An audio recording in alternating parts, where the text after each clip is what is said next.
All right, everybody. Gather around. Sweet chocolate. What would you like? Sweet chocolate, gumdrops, anything you want. Coming right from the man, the candy man, who can take the sunshine, sprinkle it with dew, cover it with chocolate and a miracle or two. The candy man. That's my new theme song. Oh, the candy man can. The candy man can, 'cause he mixes it with love and makes the world taste good. I want to mix it with love. I want that love. I want that bill about DACA to just be full of love. Yes, it's live. I understand. I apologize, folks. I'll try not to let that happen anymore. I will try not to be in such a good mood. You remember when the biggest problem we had was telling our kids not to take candy from a stranger? Remember that? Remember that? That was the biggest problem we had. You remember in the playground back 1970 something? If you see the guy with the trench coat and he's got candy, don't take candy. Just saying. I do not know why I start the show this way some days. I'm your host, BKP. Good morning from the office. We're North Georgia's only live online morning show. If you would like to contact the show, I tell you why.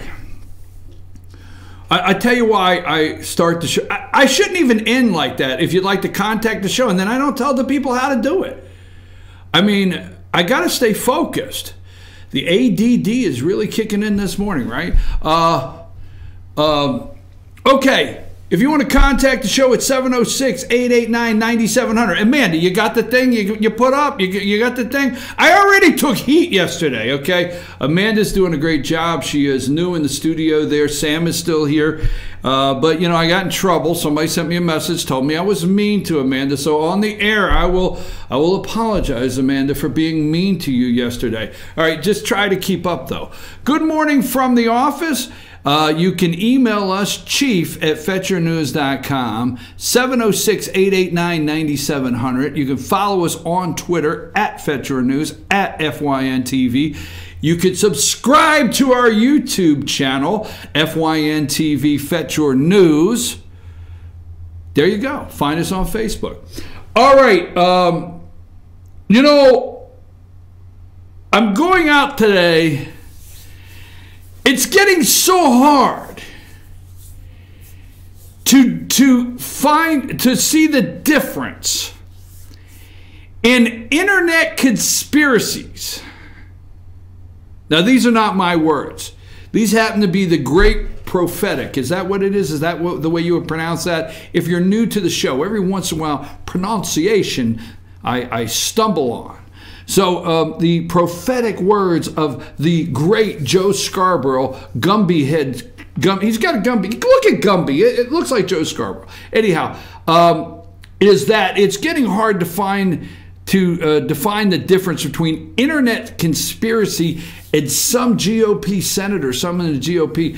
I think Ron Johnson came out wearing a tin hat yesterday, right? That's according to Joe Scarborough. Ron Johnson had his tin hat on. I think I'll get my tin hat for tomorrow, right? That's the defense this morning.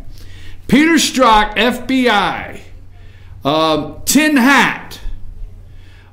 Peter Strzok, FBI. I know. What do you got? Way to go. All right, Amanda. What do you... There's Ron Johnson in his tinfoil hat right now, throwing a hex on the secret society. Way to go. Yes, Senator from Wisconsin, Ron Johnson, MSNBC is claiming, came out wearing the old tinfoil hat yesterday, and there he is throwing the hex. So, okay, you could take, let's get tin hats for everybody, tinfoil hats for everybody, okay? Enough for everybody to go around, all right? Orange whip, orange whip, orange whip for everybody. Okay, so Peter Strzok and Lisa Page, put their picture up a minute. We're not going to stay there. Just find if I sent over Peter Strzok and Lisa Page. MSNBC, I thought it was interesting. They are in. We're going to play this clip for you, okay? MSNBC is in full attack mode. The Civil War, okay? Now, on this show, if you've been watching for the past 2 years, we told you the Civil War was on its way. We let you know a long time ago you have been in a technological civil war for a long time. Now, you don't even like to hear that. It's just something that in this country we don't want to talk about anymore. We don't want to talk about a civil war. We don't want to talk about that. I mean, that is just a terrible time in the history of this country, and I understand that. And that is touchy to say that, okay? Now, leave them up there for a minute, all right? But yesterday, well, first of all, find my picture of Lou Dobbs. That's Lou Dobbs. Lou Dobbs is on Fox Business, all right? I'm sorry, Amanda. I understand I'm jumping all around, but Lou Dobbs, all right? So yesterday, Lou Dobbs on Fox Business, and MSNBC has gone crazy this morning that Fox Business has declared, Fox has declared war on the FBI, on the Department of Justice. Here's Lou Dobbs. Way to go, Amanda. All right. Lou Dobbs says it may be time to declare war outright against the deep state.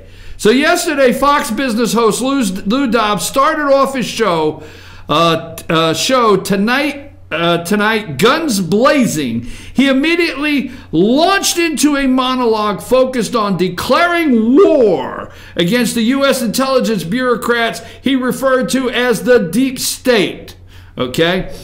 Good evening, everybody. This is Lou Dobbs. I can't do the Lou Dobbs voice, but I'm going to try. I'm going to do the Lou Dobbs, I'll try.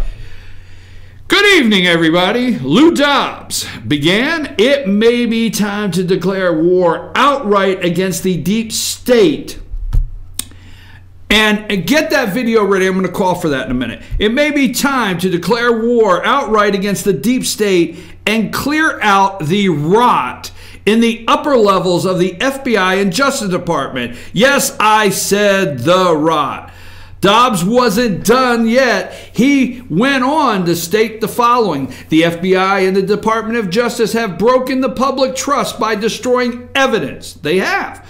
Defying oversight and activity trying to bring down the Trump presidency. Tonight, there is a new concerns that anti-Trump FBI officials formed even a secret society at the FBI to subvert the president after his election. That's according to 2 Republican lawmakers who have seen some of the thousands of texts between FBI Peter Strzok and Lisa Page. All right? Now, we're going to play the video that they're all going nuts about, okay? The tinfoil, they're calling the secret society. Now, this is Peter Strzok and Lisa Page. There's absolutely no discussion on MSNBC. MSNBC is citing this morning totally news articles. No actual quotes, just news articles. Mueller is getting closer. Mueller is focusing on. Well, let me tell you something, folks. I don't know if you know this, and don't take this wrong. I have yet to really find a judge or a courtroom that acknowledges news articles as evidence. Okay? They're not.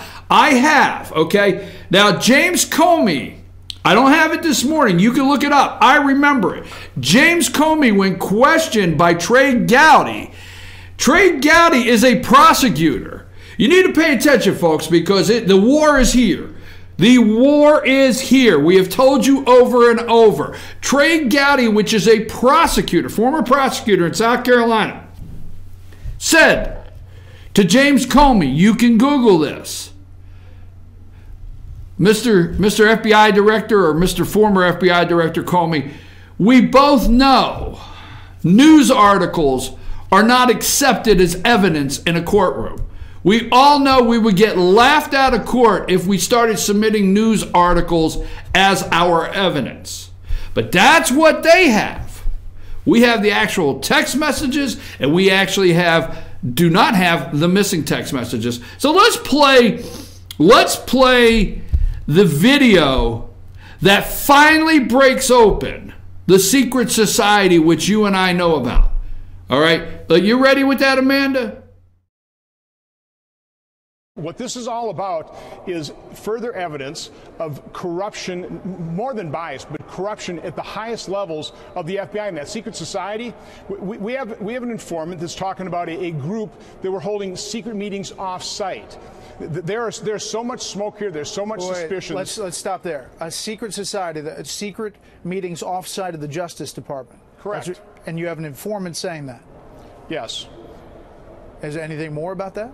No, we have to dig into it. This is not a distraction. Again, this is bias, potentially corruption at the highest levels of the FBI that is now investigating. And now and by the way, Robert Mueller used to run the FBI. He is in no position to do an investigation over this kind of misconduct. So I think at this point in time, we probably should be looking at a special counsel to undertake this investigation, but Congress is going to have to continue to dig. The secret meetings, the secret society, out of the office.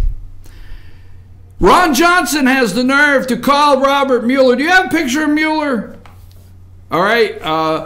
Ron Johnson, Senator of Wisconsin, has the nerve to say Robert Mueller, the special counsel, is actually the former director of the FBI.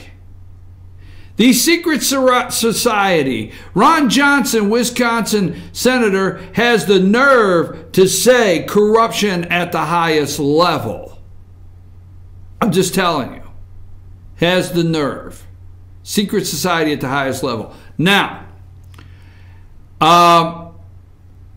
this is what, let me get to this because I want to try to, actually, this morning, folks, my sincere apology. I'm trying to bring everything into focus, okay?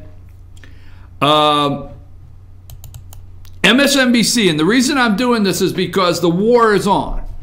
Dobbs called it out. So let's go to, I sent you a picture that I didn't vote. It's called I Didn't Vote. Find that for me, okay? In the Washington Post, there's a lot of concern this morning around Trump asked acting FBI director how he voted during the Oval Office meeting. McCabe said he didn't vote, according to several current and former U.S. officials.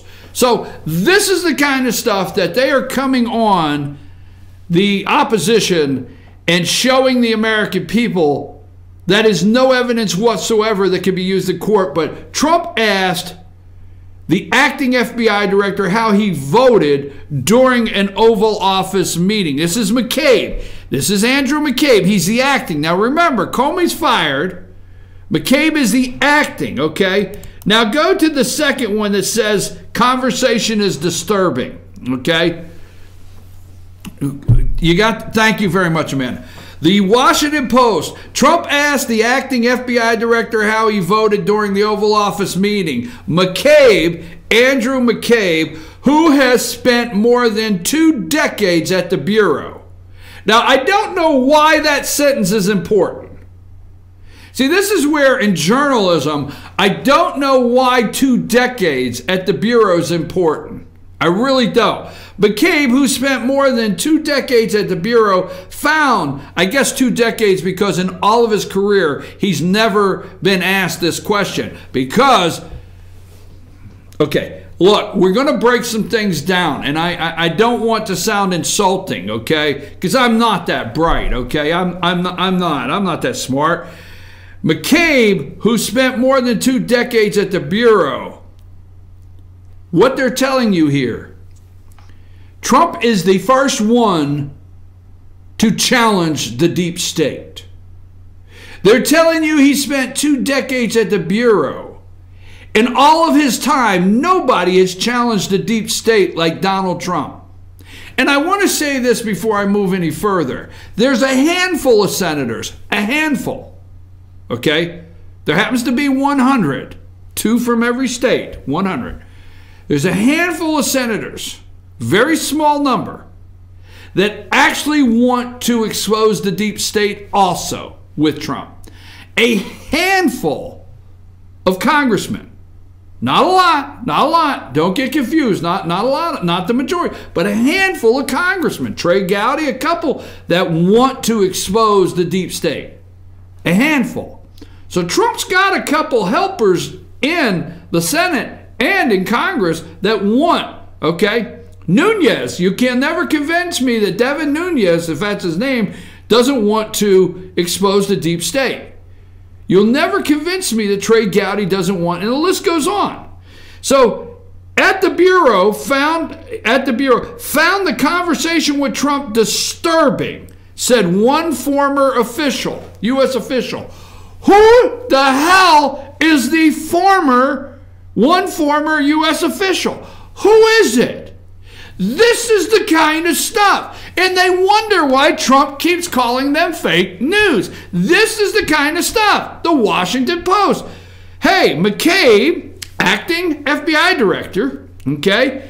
McCabe found conversation with Trump disturbing, okay? It said one former U.S. official.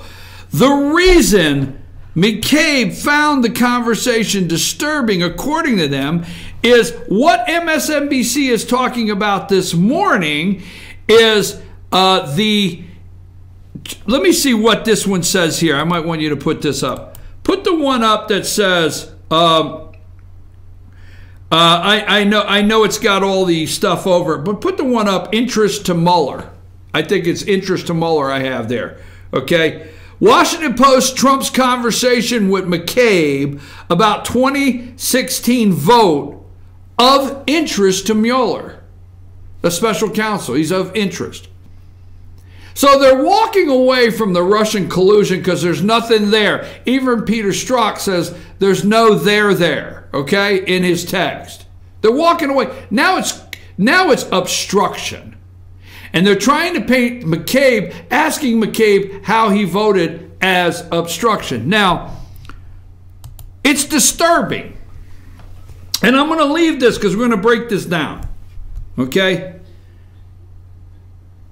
The Washington Post writes that Andrew McCabe, assistant director of the FBI today, that should be fired today, and if Ray doesn't like it and it threatens to quit, he needs to pack and go. Okay? But assistant director of the FBI, Andrew McCabe, okay? Do you have his picture? Put up McCabe's picture so we could see him as I go to my first break. All right? He was asked how he voted. And an unnamed former U.S. official said it was disturbing. Okay? James Comey. Now listen to me real close. Okay? James Comey came out and said the conversation with President Trump was disturbing, was unusual. Okay? Others have said the conversation was disturbing. Well, let me tell you something. If you go on a meeting with the President of the United States and you find the conversation disturbing, guess what they don't print?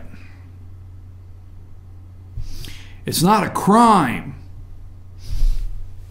That's right. It's not a crime. On one side, we have factual crime.